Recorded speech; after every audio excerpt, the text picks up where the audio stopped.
and hope you can fix your mic. But if not, you can just write in the chat, of course. Okay, so welcome everybody. So yeah, if you go to the website, I'm going to share my screen actually. So share my screen. Let's. Okay, I have to select a window to share. Okay, so share this window right now. Okay, so like if you go to the GitHub repo of the language, can you see my screen by the way?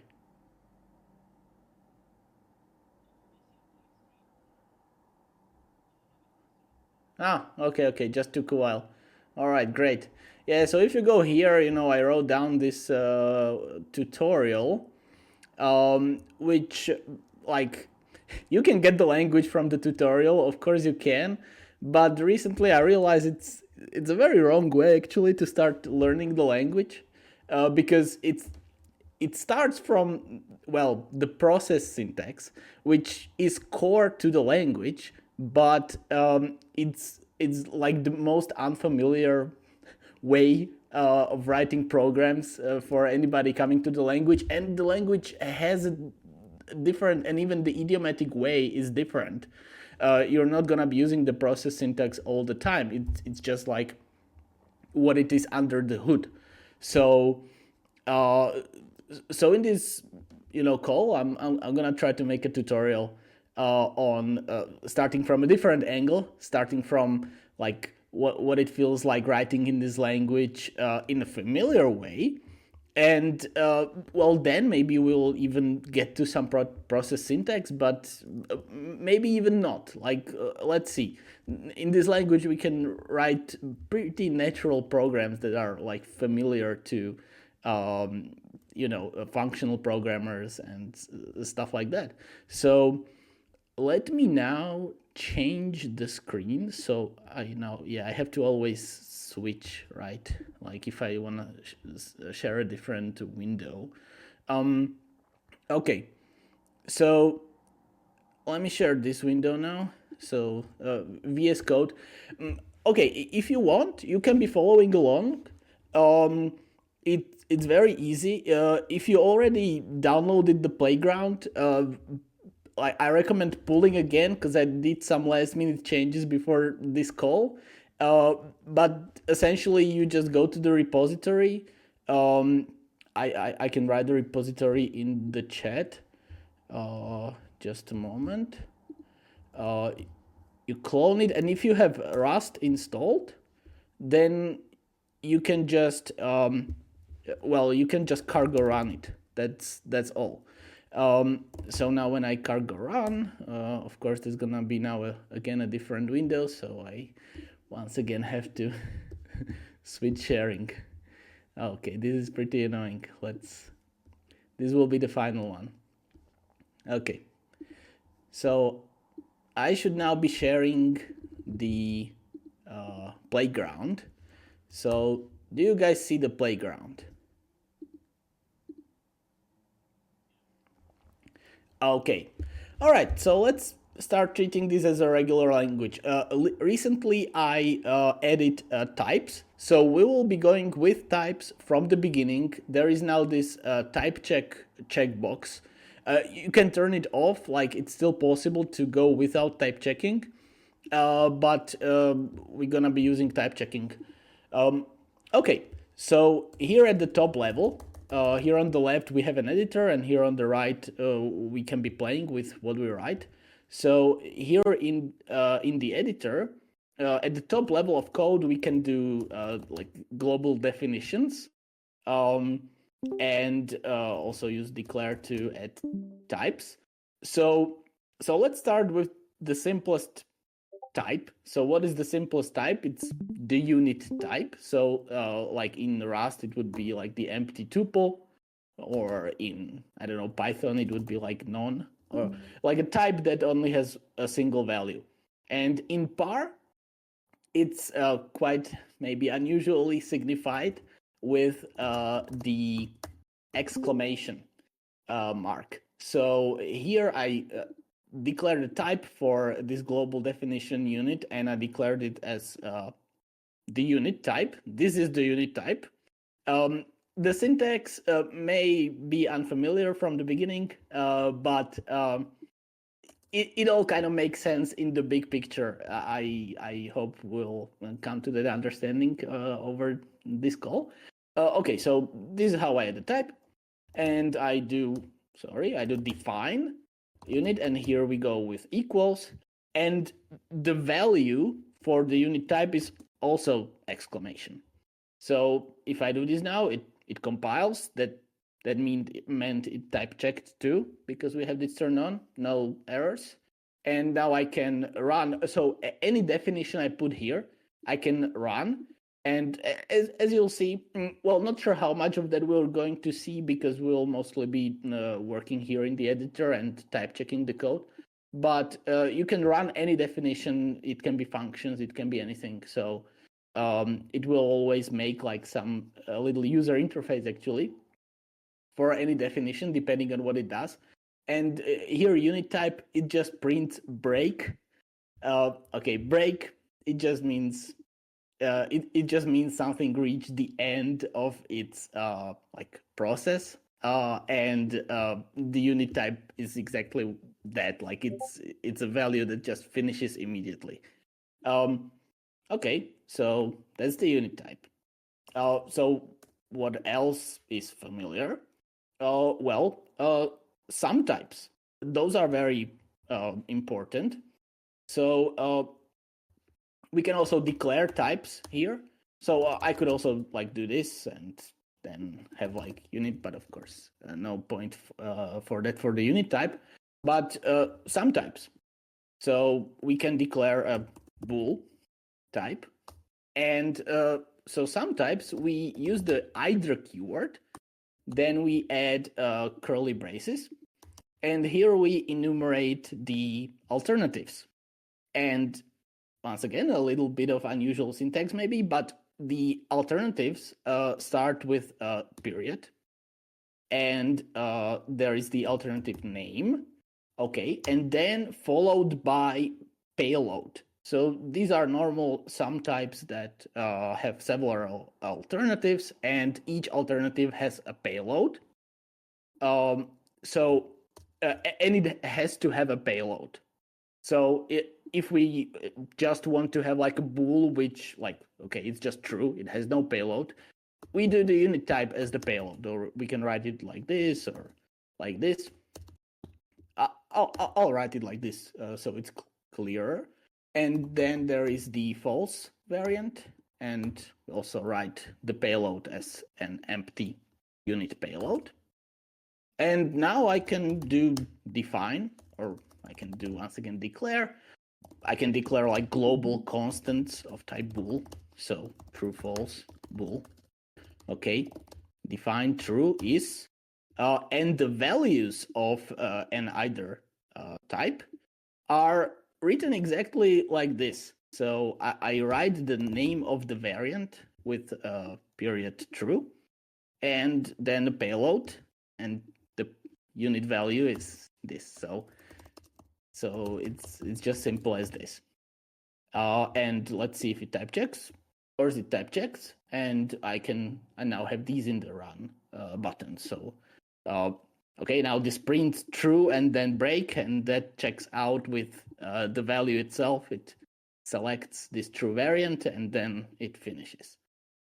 Okay, I can declare another variant type. So here either, so color, let's do red, green, blue. I could do the same here, but I can, of course, let's just demonstrate that I can, that the payload can be something other than a unit type. So I can also do like, say, option. So this will be the same as option in Rust, for example, or maybe in Haskell. I can have generic types. So with this very familiar angle bracket syntax, so I can do this, and the option will be either, so none, for example, okay, unit, and some. But here the payload is T. So empty payload, T payload. And for example, I could do declare, I don't know, some color, which will be option color, and then define some color is some red, and this type checks. Okay, any questions so far? I guess not. If you have any questions at any point, just shout. I just wanted to also, maybe I'm getting ahead of things, but can you have multiple payloads, and what does that look like? Oh, yes, we will. I mean, technically, variant can have only one payload, but a payload can be composite. And we'll get to that actually like right now after I show one more thing. Yes. And I don't have to specify like multiple payloads because the type system is like the composite types are very nicely done. So there is really no point about having anything other than one payload, but we'll use a composite payload. So yes, here I declared types of all of these definitions, but there is a certain amount of type inference. It's a bidirectional type system. Not sure, like if you're familiar with the term, you know, it just means it's a fairly simple to implement type system and very flexible. It works well with higher order types and subtyping, which we do have here, because this entire type system is structural. So all of these type definitions are actually not needed. Every time I use a type, I could just copy paste its definition where I'm using the type. But a bidirectional type system can do some degree of type inference. And so, for example, all of these, I could actually remove the declarations, and it's still gonna type check, of course, against nothing. But well, how can I check what the types are? Okay, ideally there would be like something like print inferred types here. There is not, but right now we can do this trick. So I will do like define, I don't know, test, and okay, I will use some syntax that I didn't explain here, but I will do this. And here I will bring in a value that I want to see the type of by like bring it in, and then there is this keyword tell types, which at the point that it's invoked, it will cause a type error, a special type error that will print types of all local variables. So here I have a local variable now brought in from outside here, and so when I do tell types, it will tell me its type. And the type is entirely inferred now. So it is inferred here as either, and just one variant, because there is just one variant here, and so dot sum, and then either red exclamation. And that is a subtype of option color. So I can also do type annotation here, and it type checks. Okay, and now it says it's option color because I did the type annotation. So I will be using this to just like demonstrate some, you know, what it inferred. It's pretty clunky, but that's what we got so far. Okay. So, okay, what next? Okay, so like you were speaking compound type. So how can we have multiple payloads? So the next obvious kind of type is pairs. So let's once again declare. So for example, pair. So the type of pairs, it's also a little unusual, but we do parentheses, and here we do the type of the first thing. So for example, color. And here right after is the remainder of the value. So for example, bool. And here I can do define pair is red and false.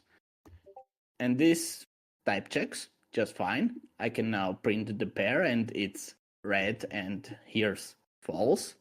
And this is in a little box because it's inside these parentheses. Why is it done like this? Well, the types in par are actually session types that they are very sequential, as we'll see.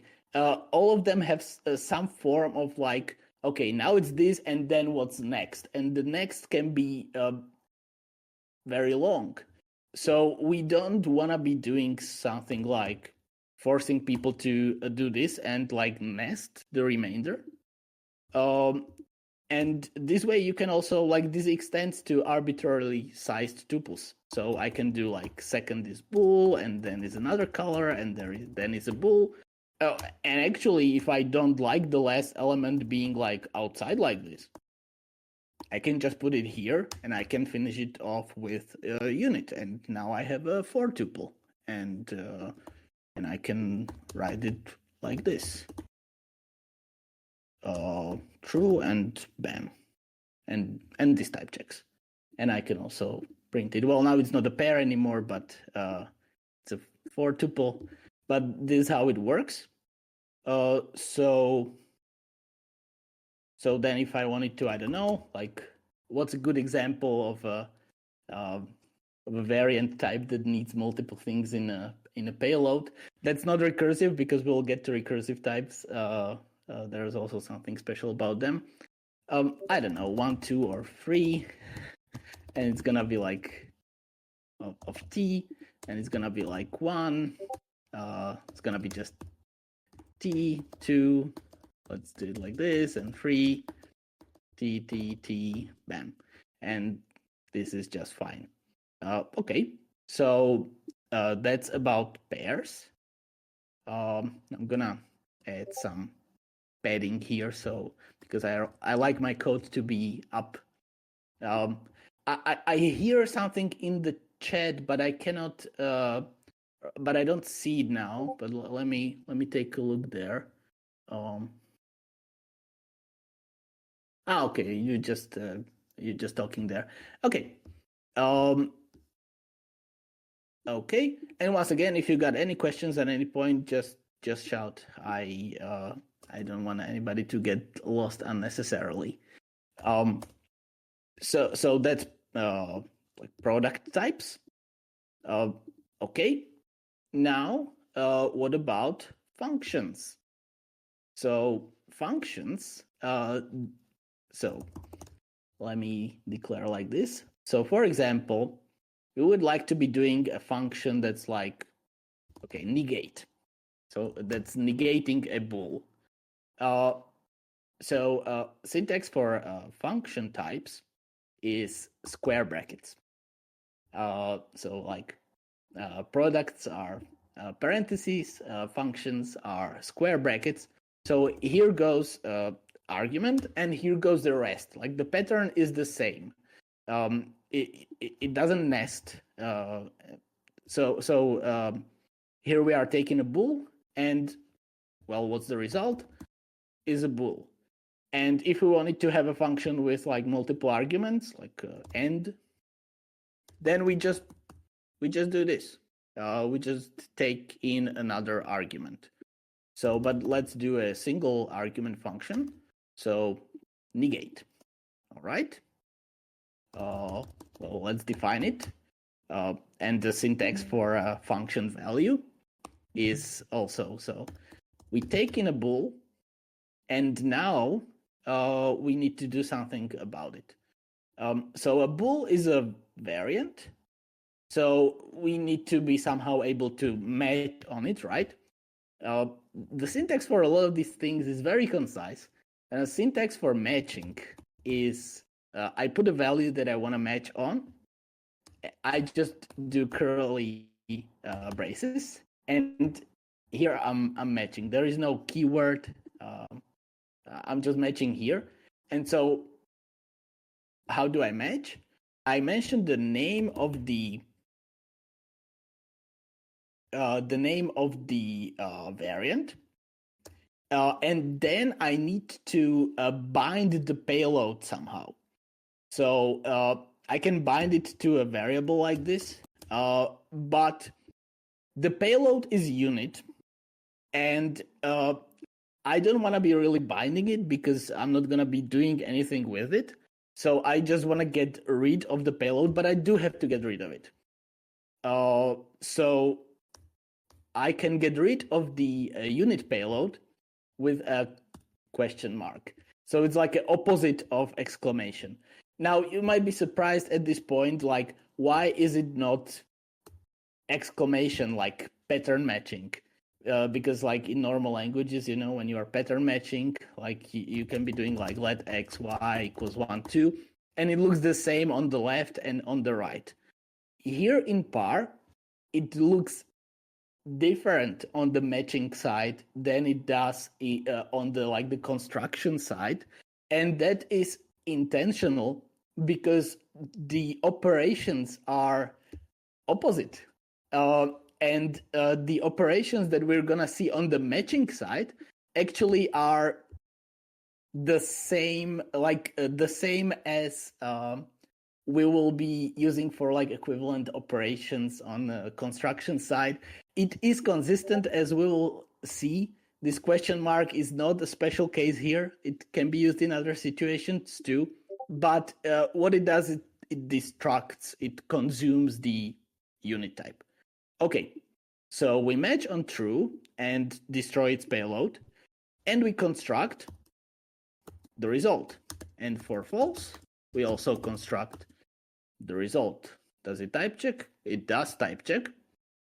Now the question is, how do we call it? So for example, we can do here in test, or not. Let's because then we're not gonna be able to print it with this setup. So I don't know, negation of, or like test negation. Okay. So how do we call it? Very familiar syntax, negate, and here we put in the argument. So can do true, it type checks, test negation, we get back false. Now you may notice that the syntax here for calling the function and the syntax here for constructing a pair both use parentheses, and that is absolutely not random. Both are the same operation of producing a value and sending it somewhere. We'll understand that better over time. Okay. Now a little detour here into the type system being linear. So, I see some question in the chat. So what is the reason the match is not why is there not a period in the match? There could be, of course. It just a syntax choice. The matching syntax has two purposes, as we'll see in a moment. There is like one purpose is to deconstruct a variant type, but each operation has a construction and a destruction purpose. And the construction purpose of this match syntax will be to construct objects that have like methods, essentially. And I thought the period is kind of redundant there. Like we already have the fat arrow there, and the period is for the variant types. So the point is that this matching syntax is not just for deconstructing variants. It's also for constructing some kind of objects. Just like here with the parentheses, one purpose is to construct a pair or a product, and the other purpose is to destruct a function, so to call a function. And each operation has two purposes like this in PAR. Okay, but first I want to touch on the type system being linear. So, well, the type system here in PAR is linear, which like has multiple consequences. The main consequence is that just like in Rust, for example, a variable cannot be just freely copied. So, for example, I could do like try copy bool, and I don't have to do a declare if I annotate the variable argument or the function argument. So here I annotate it, and it's gonna be able to now infer the type of the function. And for example, here I would want to return like the bool duplicated. And let's try and type check that. Here on the second occurrence, it says bool is not defined. Because it is not defined because it was, well, using the Rust terminology, moved out on the first usage. So a variable can only be used once, or value can only be used once. That is the same as owned values in Rust. But a difference, a pretty big difference actually, a difference that allows all the rest. Yeah, sorry. The screen stops. Your screen disappeared. My screen disappeared. Okay, that's very unfortunate. Let's redo it. Do you see the screen now? Yeah. Okay, it is there. All right. So here I'm at this type error. So I'm trying to duplicate a boolean just by mentioning the variable twice, and I'm getting a type error here. Bool is not defined because the bool was moved out on the first usage. So it's just like in Rust that I'm not able to use an owned variable twice, and there is no borrowing here or something, and it's not really needed. We'll see if we get to process syntax. So, but the big difference is that we must use a variable. So it's not just that we can only use it once, we have to use it exactly once. So we have to properly destroy it. So for example, what if we like try drop bool? So we just return a unit here. We take a bool, but we just return a unit. Cannot end this process before handling bool. So it's another type error. We must handle bool, so we must destroy it. And this is very important, especially because, well, PAR is a concurrent language, and one very neat thing that this, one very neat guarantee that this gives you is that you can be sure by the type system that some process somewhere will respond to you, because the process has like some channel towards you that can only be destructed by sending a message on it, and it cannot type check if it doesn't in the end send the message. So yeah, so you can have like guaranteed communication without needing to like worry about channels being dropped and stuff like that. But it applies to everything. So for every type, you can only destruct it in a way that it's like supports, which just makes available a bunch of guarantees. Okay, so that's about linearity. So must use a variable exactly once. Okay. Now, before we go to recursion, let's check out another basic kind of a type. So these are all very familiar. Okay, unit, variants, products, and functions. But there is one more that just comes out of linear logic. And this one is not really seen in many languages, but it's very useful, and actually would be very useful in Rust too, to have this kind of a type. And let's call it a choice type. So, okay, so what is this choice type? So it's like declare, like, I don't know, choice.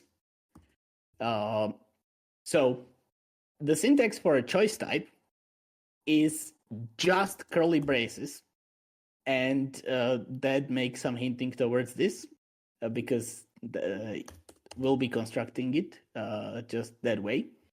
And here we, once again, here we have branches, but these are different kinds of branches. Let me explain. So I mention the name of the branch here, and here I use a fat arrow. And here I say like what the result of this branch is. So sort of like a payload, but like opposite, like what is the branch going to give me? So for example, can give me a bool, and the right branch can give me a color. Okay, so now I have to construct this choice object. So define choice, and I do it once again. Like the types are very mnemonic, whatever the word is. The construction syntax and the type syntax is very similar, except like here in either there is like this extra thing here. So here I construct this choice by listing the alternatives. So for left, I'm going to return true, and I could even use this definition here because I already have the true defined, so I can just do this. And for right, I'm going to give, I don't know, green. Okay, does that compile? Oh, it doesn't because I still have this drop here. So yeah, now it type checks. Oh, fine. Okay, and so what is this choice object? It is an object on which I can select one of these alternatives, and it will then proceed to the result from that alternative. For example, like made choice, and it will be choice, and here the syntax is period, and I select the alternative. So for example, choice dot right, and it type checks, and what is made choice? I can check now here what the made choice type is, because notice that I didn't annotate made choice, so it has to be inferred. And tell types, and it is color, of course. If I switch it to left, now it's bool. And let me once again get rid of this. And I can print it. Okay, and it's green. Yes, and by the way, just like to demonstrate the playground a little bit, I can run this negate function, and now it asks me true, false. And if I do true, here's the input, I get false. And if I do false, I get true. So like it works with functions, it works with everything. It does this little UI. Okay. So that's choice object. And now notice something. I will put some things together here. So let me put this together, and let me put like this together, and this is fine together. Okay, so let's notice something now. So here's how we constructed the choice object, and here's how we destructed the variant, like the either type. Notice it's like the same syntax. And here's how we constructed the variant, and here's how we destructed the choice. So constructing a choice and destructing a variant is the same thing. And it is actually the same thing. And constructing, I don't know which one I said, but constructing one is the same as destructing the other, between variant and choice. And that's because, well, coming from linear logic, these types, the choice type and the variant type, are dual. So by dual really means that constructing one and destructing the other is kind of like the same thing. And the same applies here for products and functions. So, well, we don't see destruction of a pair here, so I'll show that. But construction of a pair here and destruction of function is the same syntax, because it is the same thing, because products and functions are dual. So how would we like destruct a pair? Well, we have a pair here. So let's go here in test, and well, what I can do, okay, actually just yesterday introduced this syntax. There is a more complicated syntax in the process syntax, but I can do just, okay, I can do let, and now like x, y, z, w, question mark, because question mark is destructing the unit, equals, call it pair here, even though it's a for tuple. And if I now tell types, I have, sorry, I'll put this here for now, whatever.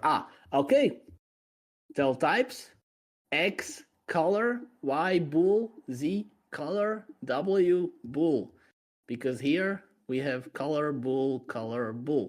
And notice here that there is these square brackets here, because a destruction of the pair is the same thing as a construction of a function.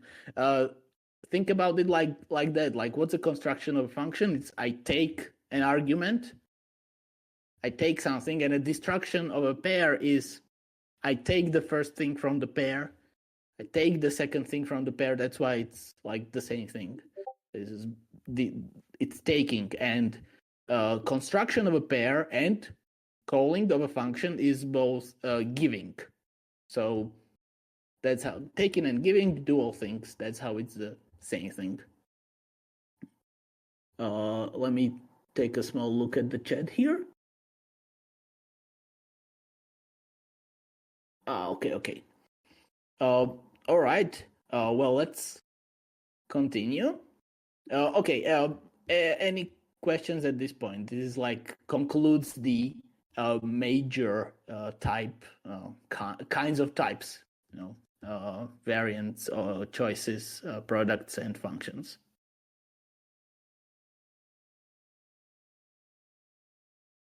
Just have some water. Could I just ask like a more general question? Because you mentioned that like you've implemented session types, and there's also like a correspondence with linear logic. Yes. Like why the focus on session types and not just making like a plain programming language that's just specifically about linear logic? Okay. So does this syntax here that you see here right now, does it seem to you like a plain linear logic type system or session types? I mean, it looks like a normal programming language with sort of like linear logic, like a linear type system, sure. Yes, and it is session types actually. So, But I mean, wouldn't this so be like more like a sugar on top of the session types? Like, why is it built on? Is it like built on top of session types, or am I misunderstanding? what I'm saying is that there is a direct correspondence between linear logic and session types. The two are one and the same. And this syntax for types that I have here is just a syntax for linear logic types, like for just a syntax for linear types. But because there is this correspondence, they are actually ready to use session types as well. And so why the like focus there? Like in this language here, there like is not like a heavy focus on session types. Well, at this point, there it might seem like that maybe later when we are able to like write web servers and whatnot. But I just try to find a good syntax for types that represent linear types, and just make like some small design choices that also make them usable seamlessly as session types. And like the design choice for that is that okay, I could have chosen like this syntax for pairs, but that would not be very good for session types because well, in session types this would mean like send A and then continue being B. But if I choose this syntax, then this suddenly works for both just like normal pairs and for like a session type of like send A, continue with B. And I could have used like, I don't know, like this syntax for functions. But once again, it doesn't work so well if I want to be writing session types. But if I'm doing like something like this, I can just be doing like receive A, send B, receive C, send D, and whatever. So I can be writing out a session type like this: receive, send, and just using the same syntax that works for basic linear types. So it's kind of like two in one: basic linear types and session types all in one. Okay, cool. And then one more, because you did touch on the syntax. Was like the syntax inspired by any other syntax, or did you like come up with it yourself?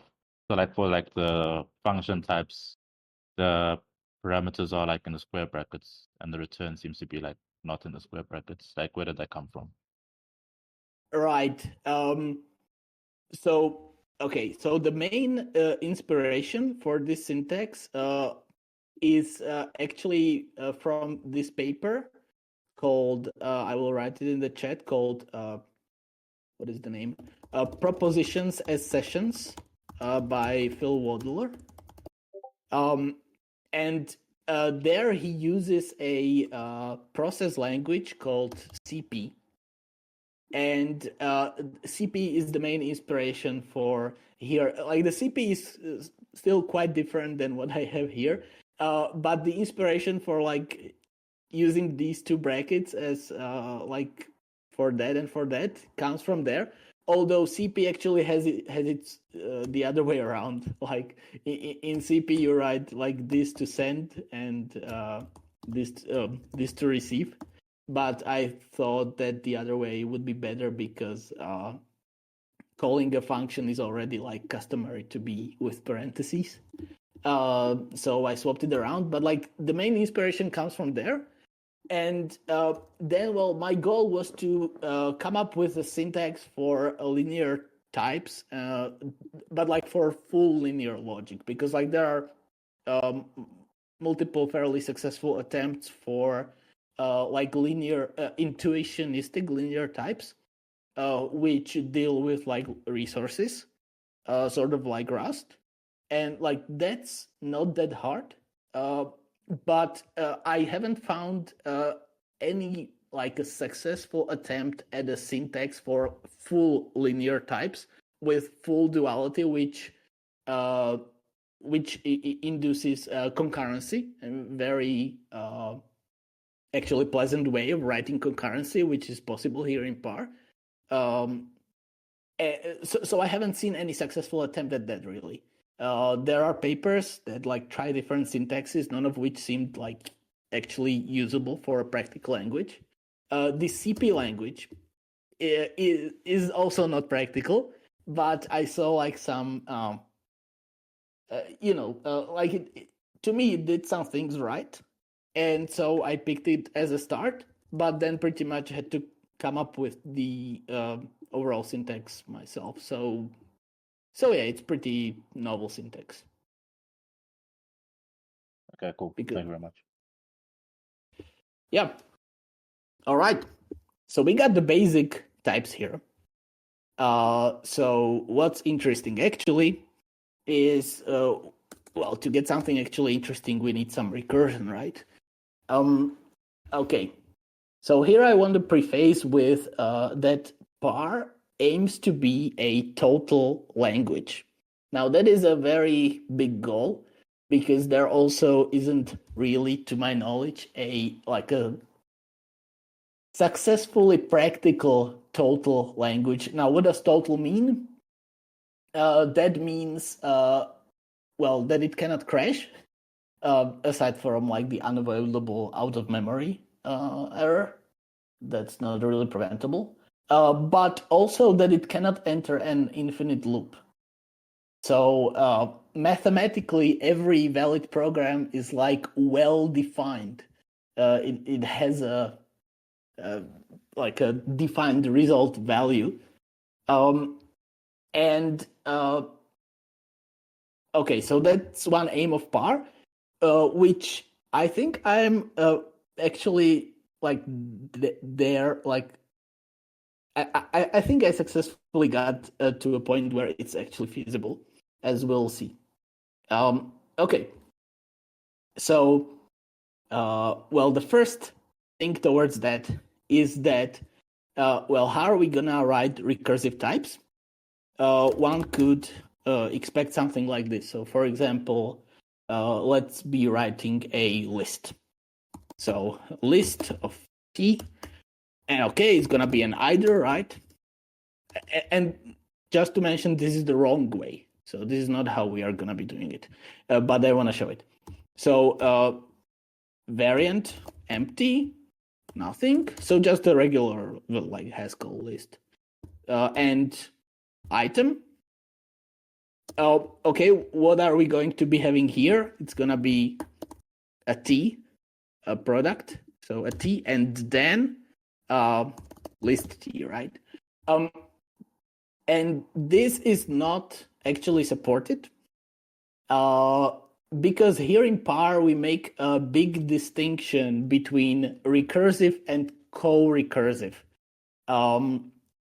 What does that mean? Like recursive is kind of a type that knows its like size, like that kind of knows when to end itself. It can be like, you know, repeating something, but it ends at some point that it knows itself.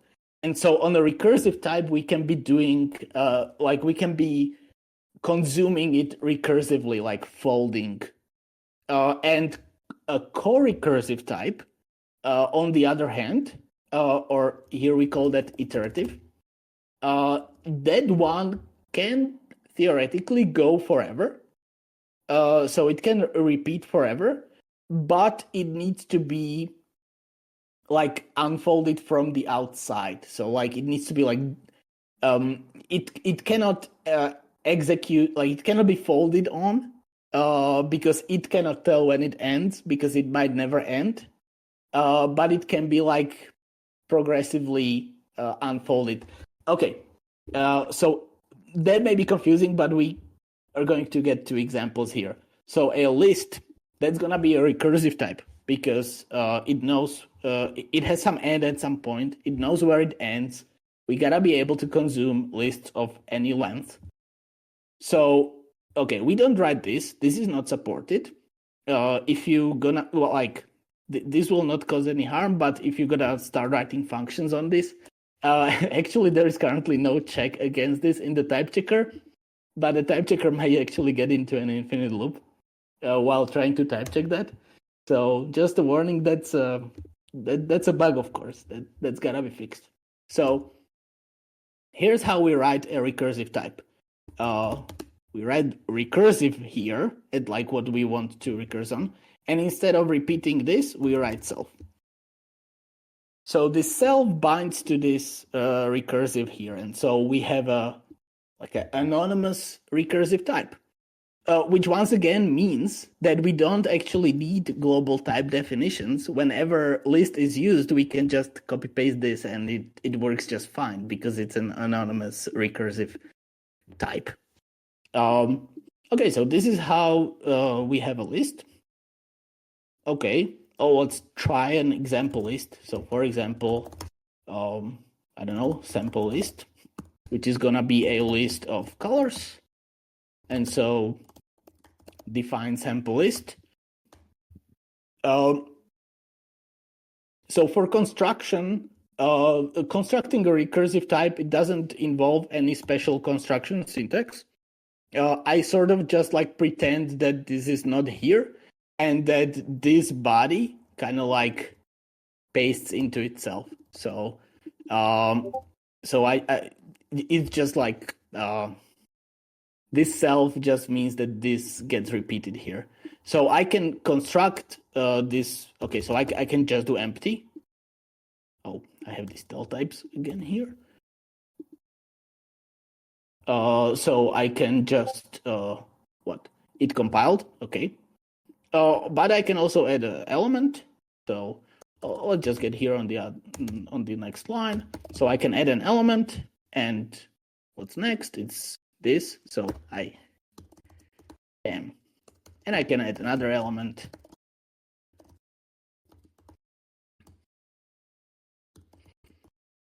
Okay, all fine. I can print it, sample list. Okay, so item, and then the actual item, actual item, and so on. And it type checks against a list of color because that's just how we construct it. Okay. Well, the question, of course, now is how we do recursive analysis on this. So how do we how do we do recursion on a recursive type, actually? So on a recursive type, the recursion that we do is when consuming it, when using it. So for example, let's have a negate list. And this is going to be a function that takes a list of bools and returns a list of bools. And it's just gonna negate every element. Okay, so we define negate list. So takes a list. Okay, what now? Now, pay attention here because this might be confusing and I'm expecting there might be a question. But there is a very nice recursion syntax here for recursive types. You could expect me to just call negate list from inside, but that's actually not what I'm gonna do. We have an anonymous recursion operator, sort of, which is actually very practical, and it means that we don't need to be doing helper functions and stuff like that for recursion. So, okay, so how do we do that? So list here is recursive. And what we can do, okay, so normally we would do just list and then start matching on it and then do something. We're gonna finish this. But here we want to start a recursive cycle. And we do that by placing begin here after list. So what this means is we are beginning a recursive folding, a recursive analysis on this list. So after this is evaluated, the recursive is like removed. So now we just have this, and it's like we get like this here, here after the begin, like it gets like unwrapped, and then we are matching on it. Okay, so let's start with that. So empty question mark destroying the unit. We produce an empty. Now, if there is an item, okay, now we got a variant that has a payload of this product type. So just like we were able to, I have it here, yeah. Just like here in let, we are able to destruct a pair this way with square brackets, like when constructing a function, we are able to destruct a payload of an either the same way here in a branch. So I can write a square brackets here, and this is gonna be some bool. And then, well, I could have like not finished here with the question mark. I could have like did p, and that would be the rest. I can do the same here. So here I do like rest, for example, and that's like that binds the rest of the list. So that binds this self after the t. And I do this. Okay, now I'm in this branch. So here I want to construct list starting with item. And I also don't need this space here really. So what's gonna be its first item? It's negate bool. I already have this function, right? Yes, I do have that function that negates it. Okay. And what's here? Okay, now we have to like loop back in the recursion. So we have this rest, that's this self. We started the recursion here on this list at this recursive with begin. And so the syntax to like continue the recursion is I take what I want to continue it on. So it's this rest and loop. And it kind of like brackets like this. Curly braces are brackets in par, or like bracketing, expression bracketing, but you usually don't need them. So let's keep it here for now. So this like executes this whole recursive thing for rest, and evaluates the result of it. So if rest is empty, then that's gonna be empty, and so on. It's just like a recursive call back to this begin. And because I have this, now it compiles and I can try it. So try negate list, and let me like send some nice list of booleans here, and empty.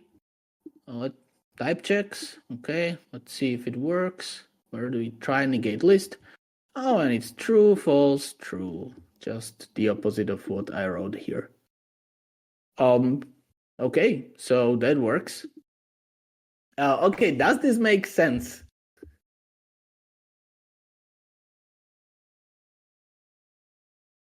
Can you hear me? You say it does too, yeah? Can you hear me? Yeah, I can hear you, yeah. Okay, cool. I just want to understand the notation here. So in the negate list function, when you hit loop, it just is sort of like a go-to to the begin block. like to the begin keyword, right? And just restarts is. the. Okay. Yes, Okay. I it want is to make sure pretty I'm much. understanding. Oh yeah, it is pretty much like I take this, Uh-huh. or like let me bracket it here now. So it's pretty much like I take this, but but without this list because I'm using it on a different variable now, and Mhm. like I paste it here, Okay. and then here, and then here, forever. Yeah. That's So yeah, totally. that's But because it's linear, it's gonna terminate because it's gonna get smaller, right? and because it is recursive. Yeah. Yes, Mhm. and recursive. Essentially, a recursive type can only be constructed by like iterative additions. So like I need Mhm. to start from empty and then like add an item, add an item, add an item. So it has to be Right. finite. Right. Um, Right. so that's why this will always terminate. Mhm. And that's how we are. Yeah. Well, okay. There is another feature of this begin loop, and that one might be shocking, or maybe not, but let's see. Let's say I want to concatenate two lists. So I have a list. Oh, and okay, let me actually introduce generic functions here. So just like I can be taking arguments, there is the syntax for generic function. So generics in types have this syntax because this is a type level generic, but functions for now don't have this syntax, which I aim to be like inferred generics. But they have explicit generics. What it means is they can, with this syntax, take a type, and then when you are calling them, you have to like provide the type, like that. So here we are taking a type and taking a list of that type, or taking another list of that type, and then producing the concatenation. Okay, so and the definition here has to take the type too. So left and right. And okay, how do we concatenate? Well, usual algorithm, whatever, we just gotta be reducing on this left list. So we start with the begin, and if it's empty, then the result is right. And if there is an item, and let's do like this. So if there is an item, then we produce that item. And surprise, the rest is just excess loop. Now, how is this possible? Not sure if you spot it, but we didn't touch right. Like there is no mention of right here.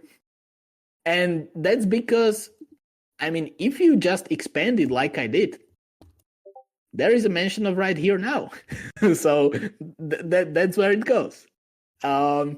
It gets moved automatically into the loop because it's used in the loop. And we don't have to mention passing the right to the next iteration. It just does that automatically, which is very practical actually. And that's what allows you to like omit helper functions, because like in a lot of cases you can just like set up some initial state, blah blah blah, and then do some like structure begin and do stuff here and then loop. And this state is like declared here up front, and if you are using it here and keeping it updated, it's just gonna loop back automatically. So in a usual function language, you would have to like make a helper function that you pass the initial state to, and then you like loop. Then you like pass it on every call. Here, just begin loop, and whatever is used here is just passed automatically. So that's how it is. So this concat function, it compiles. I mean, it type checks. And I can, I don't know, try concat, and here we have a sample list. Since it's a global definition, we can use it twice because global definitions can be used any number of times. So concat, we have to supply the type. So what is the type here? Color, right? So color, and we supply the type like this, like type color, and then sample list,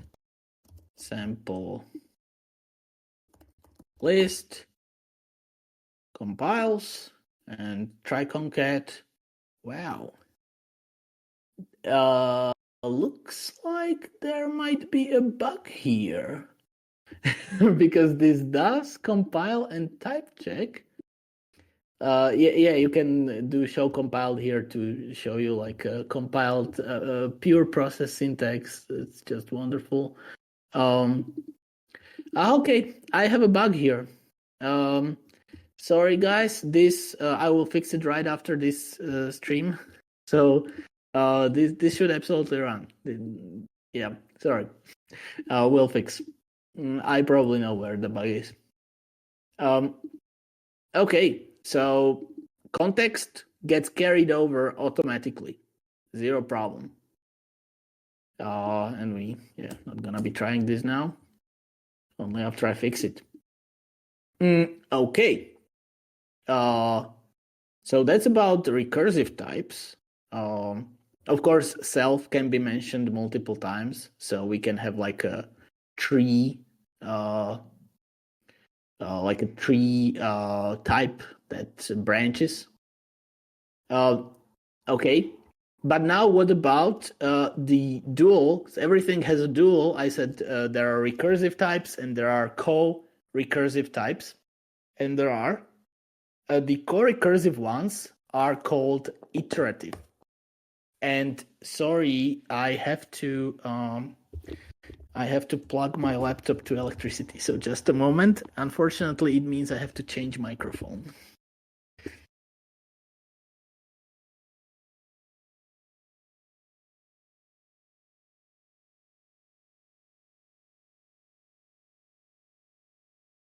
Can anyone hear me now? Yes. Okay, but it should be lower quality microphone.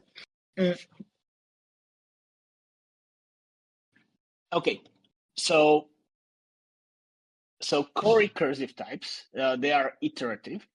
Okay, so these are the ones that that you can.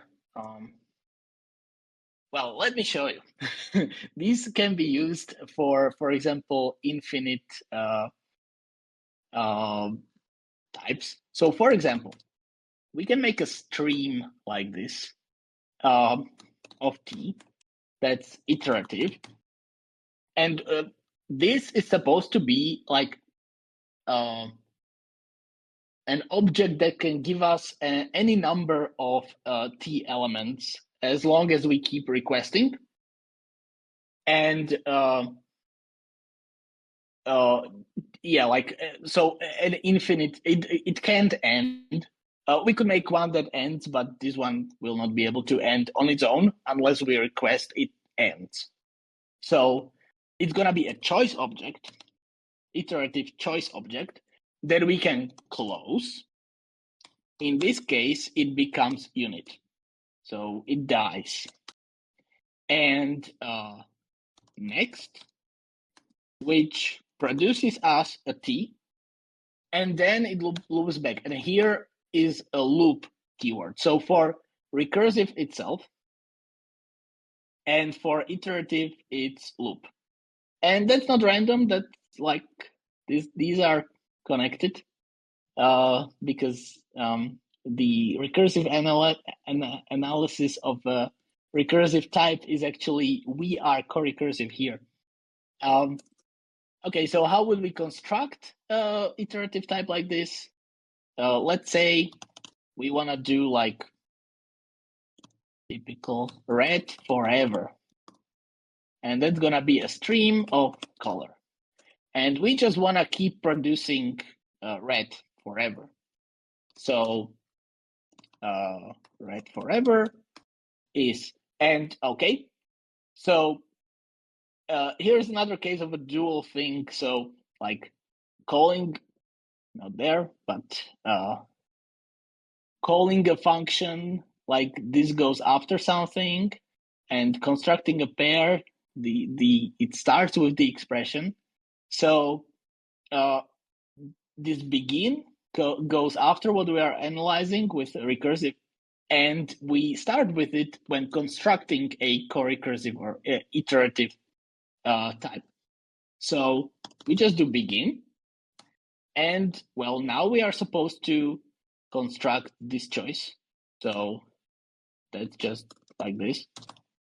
Okay, so for close, we just produce a unit, and for next, we produce red and loop, and that's it. This is a stream of red, a stream of color. Does it compile? Oh, I still have this error here. I want to get rid of it. Okay, so it compiles. Okay, so how would we, for example, get some? Okay, now the most convenient way to use this stream now is actually with a process syntax. So I won't go into detail much, but I will show you. So here we have this do syntax, which means in this curly braces, like do some commands in the process syntax. Process syntax is a way to like execute some commands, and here it is like before resulting in some expression. And okay, so one kind of a command is just this let assignment, although there is also a let in for expressions, like this exists. But in processes, so here I'm putting some comments. There is this, so like let stream equals red for forever. If I tell types here, then stream is a stream of colors. And here I'm entering commands. And so this stream is what? Iterative, okay, and it is a choice. So I can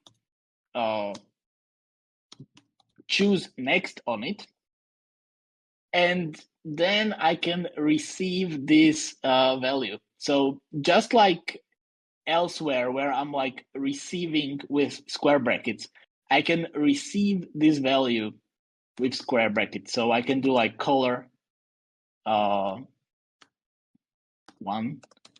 and this is how I receive it. And now the stream went to the next iteration. So I can receive another color, and then I can close it. So I do close, and of course here I have to now also destruct this unit, which I do with question mark. Now if I try to compile it, now I have an error here because cannot end this process without handling color 1, color 2, and color 3. But I can just put them here as outputs. So that's how I handle them. And now it type checks, and when I do test, I see red, red, red. Okay, questions at this point?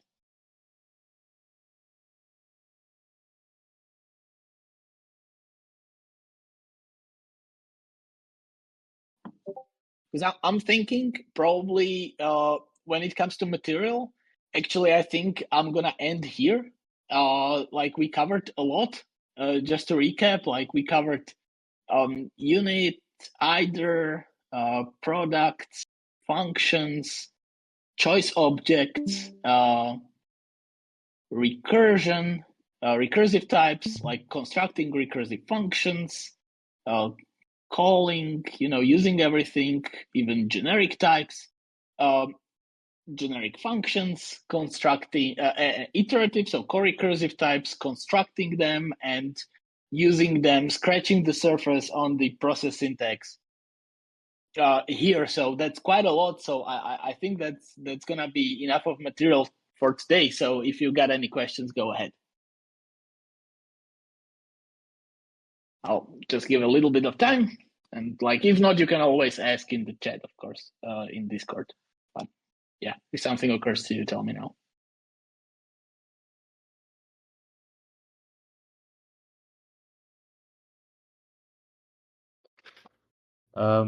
Earlier in the chats on the side, I think somebody was asking about your generic functions, and then I think Franchu, he mentioned that they are implemented and they match with like universal quantification and existential quantification. Oh, yes. Have you have you shown the existential type yet? I mean, yeah, the existential quantification yet? And Oh, I what is it? haven't shown it. I haven't shown it, but I have it. Okay. So yeah, this is for all. Yeah. So yeah, this is for all. But we can also have exists. And naturally, the syntax for that is with parentheses. So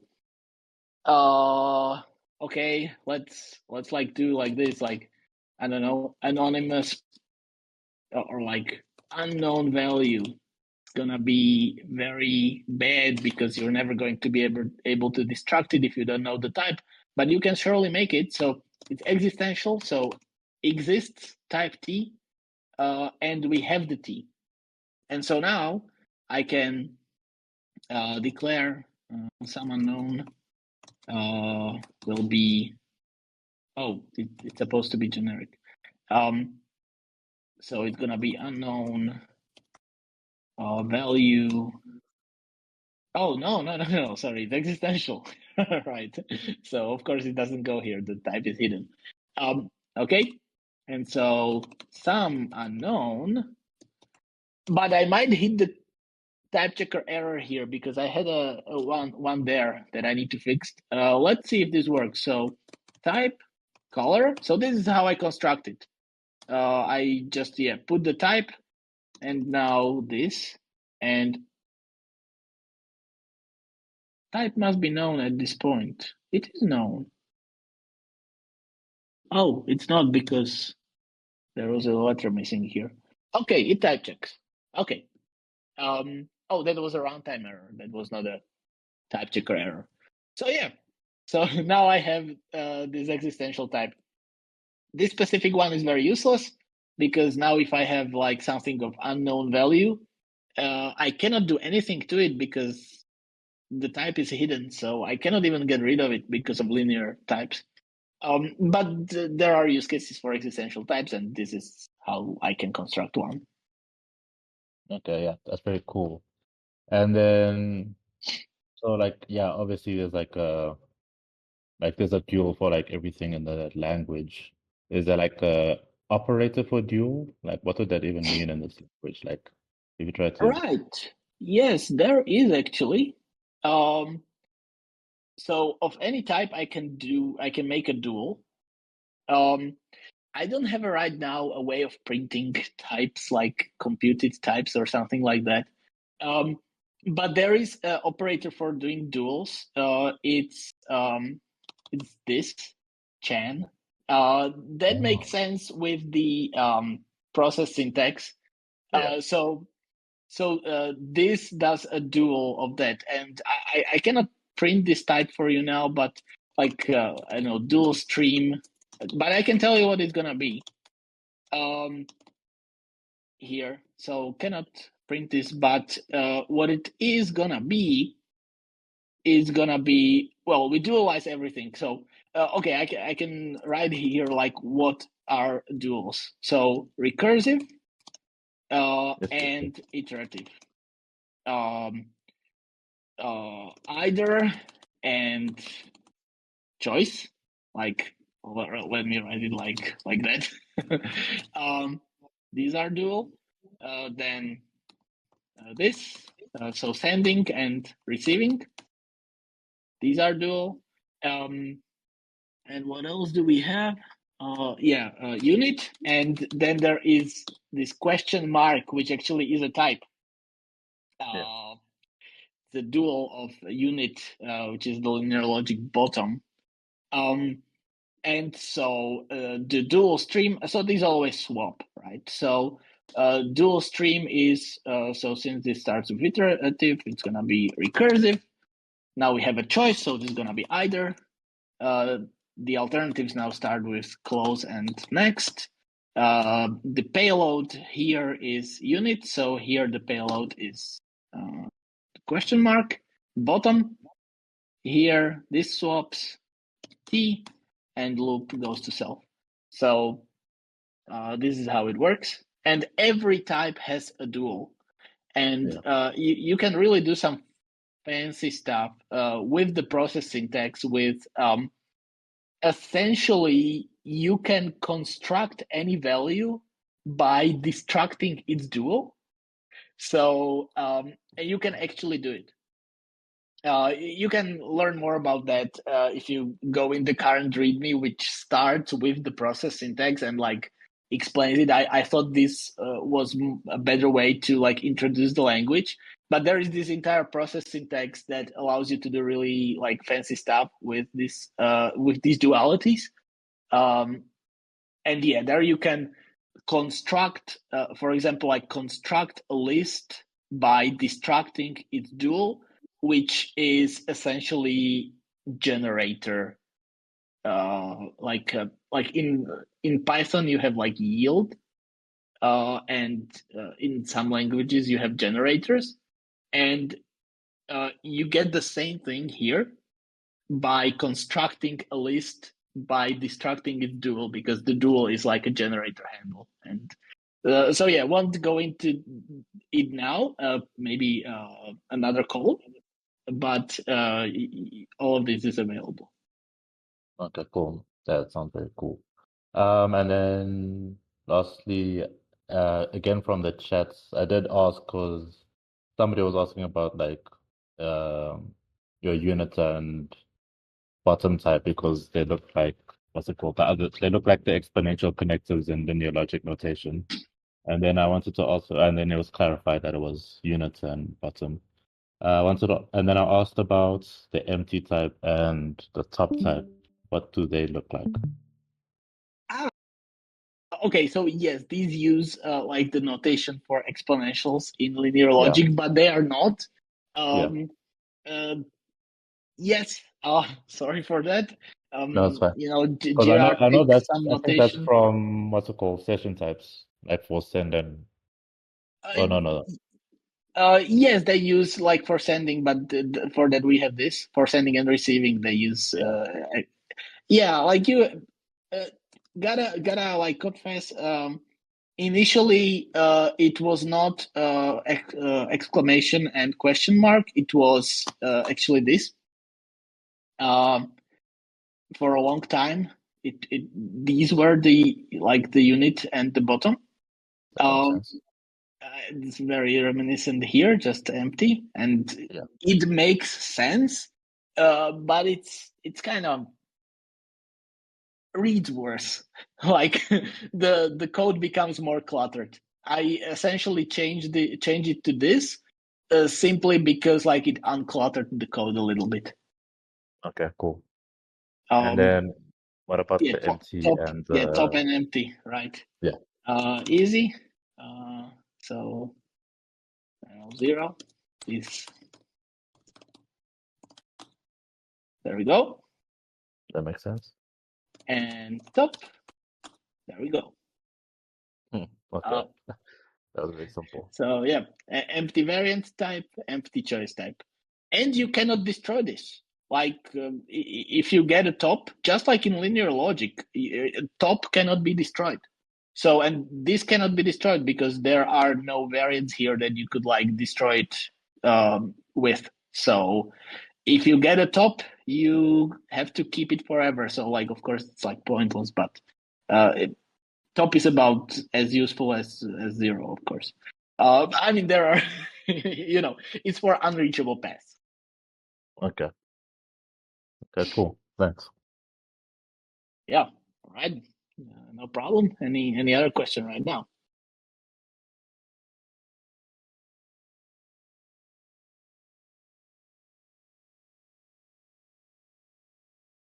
Okay, I guess not. So, well, I see a bunch of people already left at this point. Of course, understandable because the presentation ended. So, yeah, thanks a lot for coming. I enjoyed it. I enjoyed it a lot, and I recorded the video. Although it stopped recording at some point, so I wonder when it stopped recording. But I checked it a couple minutes ago, and it was still recording. So I hope I have the recording. Okay, yeah. Thank you very much for coming. And yeah, you can play with this, check it out for yourself, and consider contributing. Francio, you're already contributing, but yeah, thank you very much. So yeah, bye bye. Bye. Thanks for the presentation. Goodbye. Thank you. Yeah, thanks. Bye bye.